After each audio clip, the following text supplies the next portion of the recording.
Welcome to the Dirt Road Tourist. If you follow me, you might have noticed that I've taken a bit of a step back from the mic lately. If you don't follow me, you may have noticed a gap in my catalog.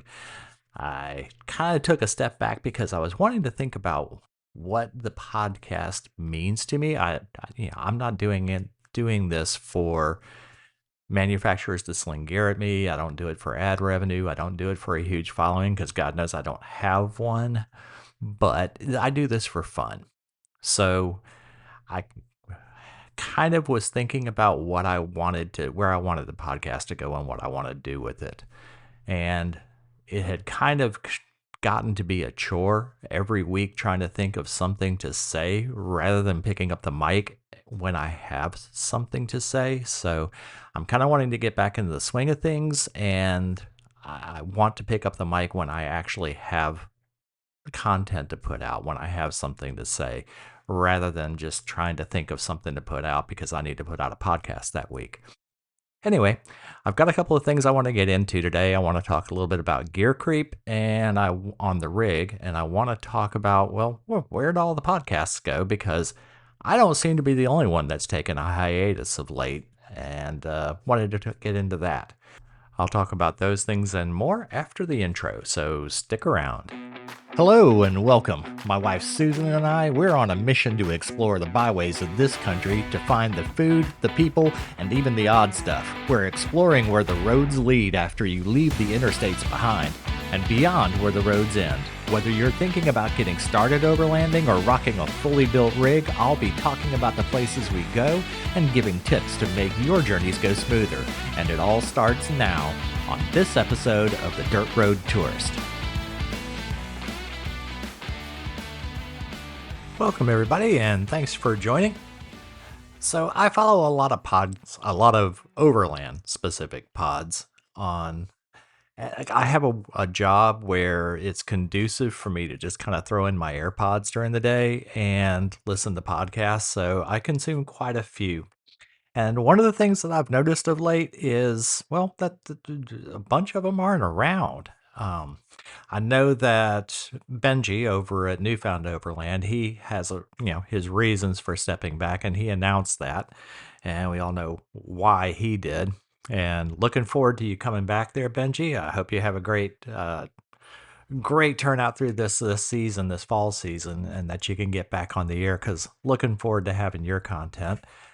Fletch with All Things Overland, he kind of had anybody who follows him knows why he had to take a step back for a little bit, and wishing him the best during this, and looking forward to seeing him come back a little bit more too. But a lot of podcasts, Anderson Overland, a lot of podcasts that I follow in the overlanding space have kind of taken back, or trailed back on their content production. And I've kind of found myself each week kind of looking at my list there of new stuff to listen to in Apple Pods, and it's like there's no new content. I'm like, geez. So being on the receiving end of it kind of made me, think to myself, it's like maybe I should, resume putting some stuff out. I've been a little bit slack here during the summer season. So wanting to kind of pick up the baton again and get some episodes out on a more or less regular basis.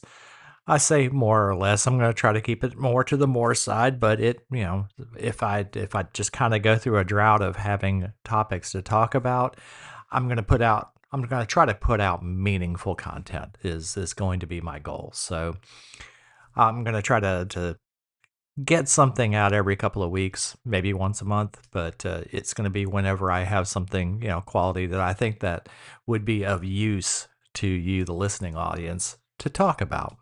So that's going to be kind of my goal. But the Dirt Road Tourist will go on. I'm not giving this stuff up. Having put it out there that I'm having a bit of a drought here in terms of the podcasts that I listen to, and having kind of a lack of content to listen to lately, I wanted to put it out for you guys listening out there. Are there some podcasts, some overlanding related podcasts that you guys like to listen to. Maybe some that there may be some that I might not have had put on my radar. Maybe it's some podcast, or maybe you even have a podcast that you're putting out there, and might be a smaller podcaster like myself, and something that just hasn't crossed my radar or any of my searches. If there's something that you like to listen to, hey, drop me a comment in the comment section and let me know about it. I'll definitely, I listen to a lot of podcasts. I have an opportunity to listen at work, and I consume a lot of content out there. So if there's something that you feel that might be, something that I might be interested in, it's a special bonus if it's Toyota related. There are some Jeep related podcasts that I do listen to because they talk about something they're not too Jeep specific in terms of their content, but yeah, I'll give anything a try. So definitely drop me a comment and let me know about some that you might think I might like to listen to, cuz always looking for new content for to consume anyway and to listen to, cuz I do have quite a bit of time both on my commute and at the job. So let me know what you think that I should probably check out. But for my main topic for this episode, what I wanted to talk about was a little bit of, well, I wanted to talk about how gear creep can happen on a rig. Whenever you've got your rig built out, you make one change and it kind of tends to create a cascade onto other stuff. And this story is going to take a little time to tell because it was kind of a cascade on our rig. So when we first bought our Tacoma, we put one of the hook road bed racks on the bed, and it's a mid-height bed rack. So I liked it at the time because it sort of keeps your rooftop tent a little bit lower down where things are easy to reach. You don't have to climb as far up on a ladder.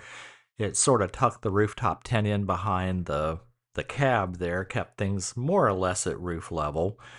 And helped the aerodynamics. It kept the center of gravity low, helped a lot of things. There was a lot of pluses for that particular bed rack, and it was a great bed rack. I liked it, a lot of things about it. There were some pain points that I didn't like about it. And one of the worst things about having a bed rack over the bed of a truck is that whenever you have something towards the very front of the bed, right behind the cab, and you need to get to it, you don't really have easy access with a bed rack because it's covering the sides. There aren't, at least on most of them, doors that you can actually open up and get to that stuff. So you're kind of doing this thing like a cat trying to bat something off of a table, and you're reaching through the bars and trying to bat stuff towards the back of towards the tailgate where you can actually access it from back there. But this, where it got worse was when we bought the decked drawer system. So we put a deck drawer system in because I wanted to have our gear a little bit more organized in camp. And it definitely helped with that. But that raised the level of the bed up to the top of the deck system. And with this mid-height bed rack that we had, it really squeezed the space that you had available on top of the drawer system for bigger items that you want to carry with you, especially given the fact that the sides of the hook road rack kind of angle in towards the top. So you have that they kind of form a peak, and that really kind of restricted how much room I have on the sides. So things like our Ice Cove fridge would no longer fit in the bed. I could no longer fit that underneath there. We bought a Julka toilet, one of the Julka Gotta Go's. That would no longer fit on top of the deck system and make it underneath the bed rack. So there were some pain points that were kind of piling up on this. The other thing about a bed rack is that obviously that if you're in rainy weather, your stuff that's underneath the bed rack is probably going to get damp. The rooftop tent helps a little bit to shield the bed, but stuff's still going to be subject to some water entry back there. If you're in dry conditions, everything back there is going to get dusty. And if you go from dry conditions to wet conditions, well, that's no fun. So we knew that we wanted to get to something that keeps the bed enclosed, and that gave me a little more height above the deck system so that the stuff that we want to carry with us will actually fit. So to that end, we decided to go ahead and add one of the overland vehicle systems, one of the OVS smart caps. And that was a really fantastic decision. We've loved this thing. It makes access on all three sides from the back, from both sides. The doors pop open. You can get to whatever you want to get to. It makes loading up the bed and getting to stuff, accessing stuff from the bed, so much easier. And everything's nice and dry. Everything's kept dust free. It stays fairly clean back there. We've just absolutely loved that thing. And at the same time that we got the OVS bed cap, we decided to go ahead and get rid of our 8-foot straight awning that we had hanging off the back to cover the tailgate. We went with one of the open road 270 awnings and mounted that on the passenger side. And that's been a fantastic addition as well. Still covers over the cooking area. It gives us a lot of shade, a lot of area coverage with that 270 awning. So we like that. And that we bought the wall kit for the 270 awning as well. What we started to realize once we did our Michigan trip earlier in September, the first week of September, was that because of a number of things, because of the lift kit, the 3-inch lift that we put on the truck, the bed cap, and the 270 awning, this kind of created a cascade in which now our rooftop tent no longer really worked with the setup that we had. We had one of the CVT Pioneer, one of the mid-size, the 56-inch CVT softshell tents. And I'm not here to knock CVT. That tent was a great product. It is one of the most roomy tents that we've had. And, nice 3-inch thick mattress. It had great ventilation, great views and everything. It's well built. It was a great tent. We love the annex that came with it as well. That annex really gave you plenty of room to pull in 3-4 chairs. You could pull in 4 chairs. 4 people could actually sit out a storm or something in there if it was raining and have a dry place to hang out. It was fantastic. But with the addition of the wall kit for our 270 awning, that encloses a much bigger area, and we no longer really had a need for the annex on there.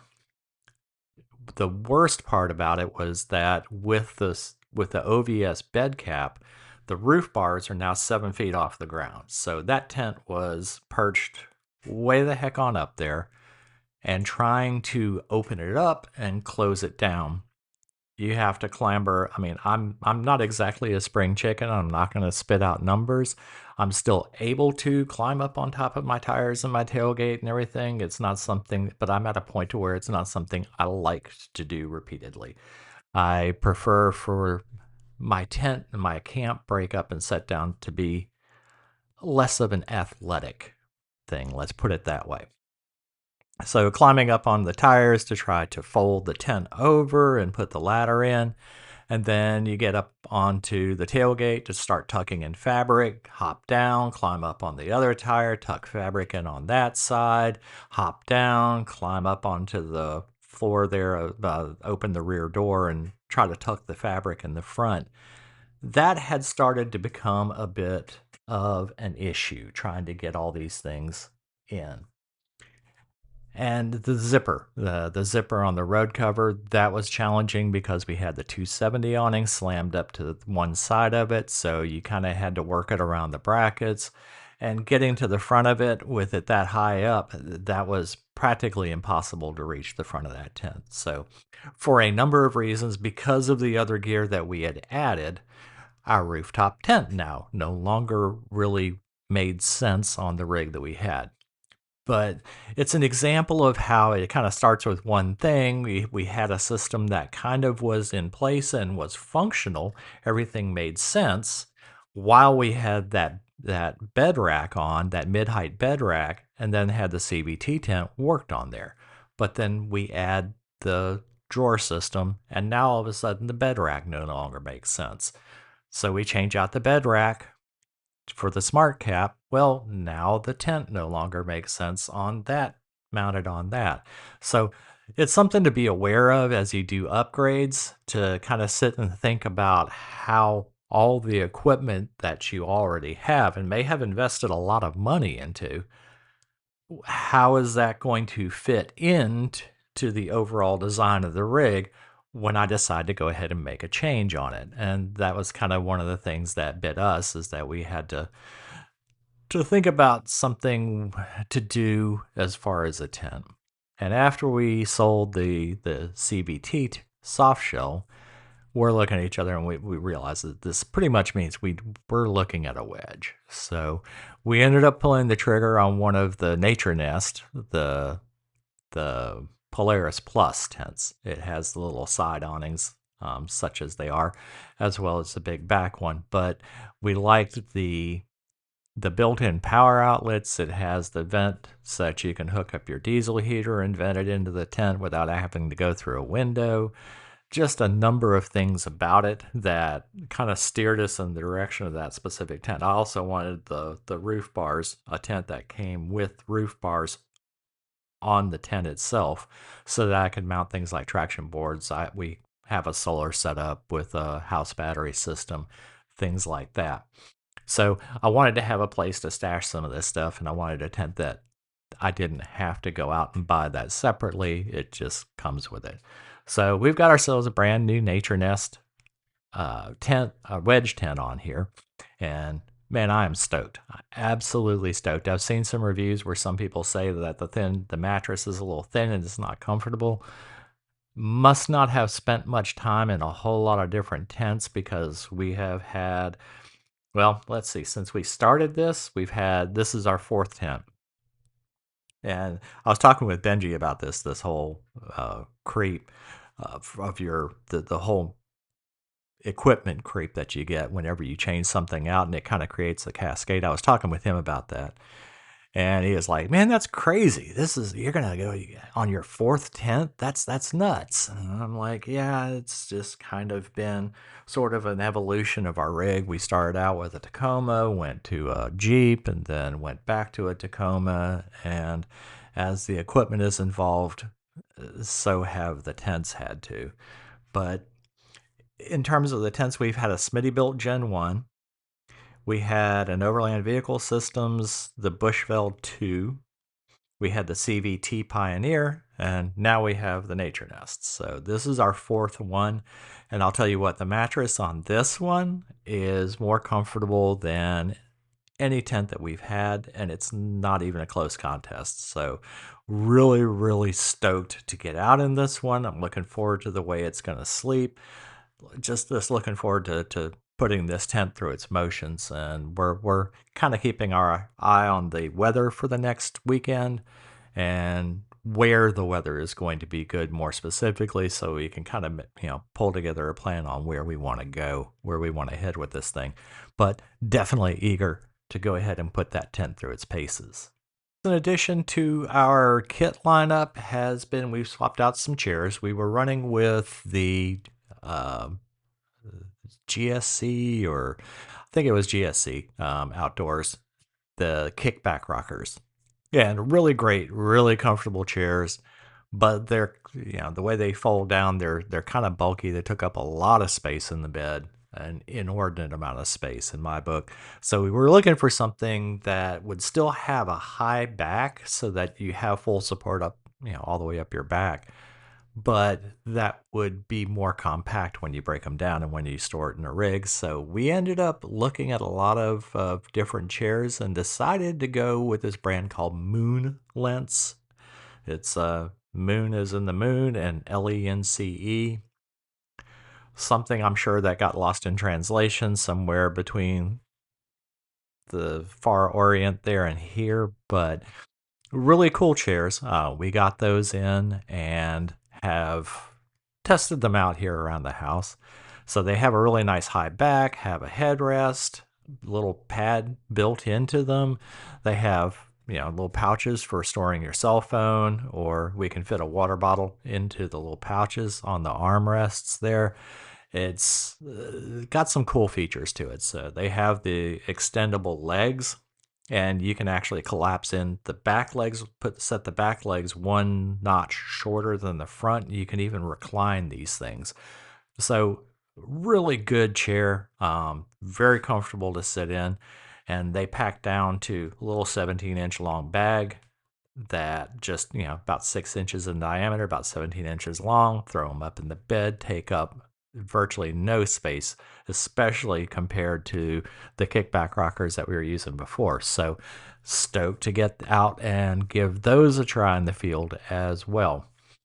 If you follow us on YouTube, we are on the Dirt Road Tourist does have a channel on YouTube, and I have already put out a review of the Open Road 270 awning, but not since we got the wall kit. And I kind of want to put out another video that includes a demo of the wall kit and showing how that all works, which has been a fantastic ad for that particular awning. But I need to put out, I want to put out another video with the OVS, the bed cap, because that's been just a complete game changer on our rig. We absolutely love it.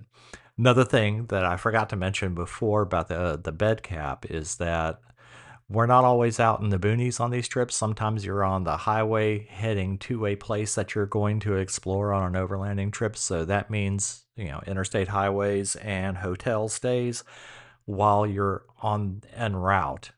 And that was another thing about the bed cap that never really sat well with me, is that it made me nervous to be, spending a night in a hotel in maybe a populated area, and you can't lock up a bed rack. So everything was kind of a little bit more accessible for somebody coming by and going, ooh, look what we got here. So with the bed cap on there, I can actually lock all 3 of the doors on that one, lock the tailgate up. It kind of keeps things away from prying eyes and keeps things away. It's not strong enough to stop somebody who's determined to get in there and get stuff. But then again, nothing on a vehicle is going to keep out somebody who's just determined and unafraid to break windows or damage stuff to get to it. But it does keep somebody from just casually coming by and say, hey, I'm going to help myself to this. So that's another thing we really, really love about the OBS bed cap, and I'm wanting to put out a review on that too. So look for some videos coming out. As I get some time, I'm going to try to get some videos out on all of that stuff.